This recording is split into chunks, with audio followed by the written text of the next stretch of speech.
Shri V P Anil, ഇപ്പോഴത്തെ തെരഞ്ഞെടുപ്പ് തീയതി പ്രഖ്യാപിച്ചിരിക്കുകയാണ്. ജൂൺ 19-നാണ്. എങ്ങനെയാണ് നിങ്ങളുടെ ഒരുക്കങ്ങൾ? വിജയപ്രതീക്ഷയുണ്ടോ? ഞങ്ങൾ തെരഞ്ഞെടുപ്പിന് വേണ്ട ഒരുക്കങ്ങൾ നേരത്തെ തന്നെ നടത്തിയിട്ടുണ്ട്.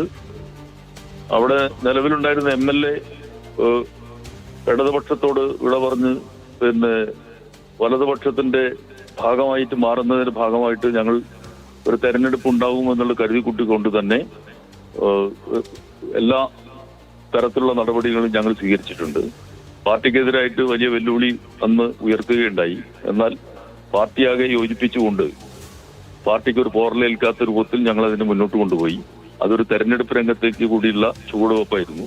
ഞങ്ങൾ എല്ലാ വിധത്തിലുള്ള ഞങ്ങളുടെ പാർട്ടി സ്ഥലങ്ങളിലും ഇടതുപക്ഷ ജനാധിപത്യ മുന്നണി എന്നുള്ള തലങ്ങളിലും ഒരു തെരഞ്ഞെടുപ്പ് നടത്താൻ ഉള്ള എല്ലാ ഒരുക്കങ്ങളും നേരത്തെ തന്നെ നടത്തിവെച്ചതാണ്.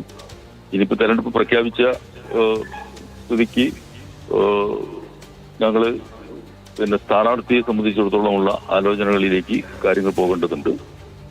എത്രയും പെട്ടെന്ന് തന്നെ പാർട്ടി സെന്ററും അതുപോലെ തന്നെ ഇടതുപക്ഷ ജനാധിപത്യ മുന്നണിയും യോഗം ചേർന്നുകൊണ്ട് പാർട്ടി സ്ഥാനാർത്ഥിയെ ആരാണ് എന്നുള്ളത് നിശ്ചയിക്കും. ആ സ്ഥാനാർത്ഥിയെ വിജയിപ്പിക്കുന്നതിന് വേണ്ടിയുള്ള എല്ലാ സംഘടനാപരമായ ഒരുക്കങ്ങളും പാർട്ടി എന്നുള്ള നിലയ്ക്കും ഇടതുപക്ഷ ജനാധിപത്യ മുന്നണി എന്നുള്ള നിലയ്ക്കും അവിടെ ഒരുങ്ങിക്കഴിഞ്ഞിട്ടുണ്ട്.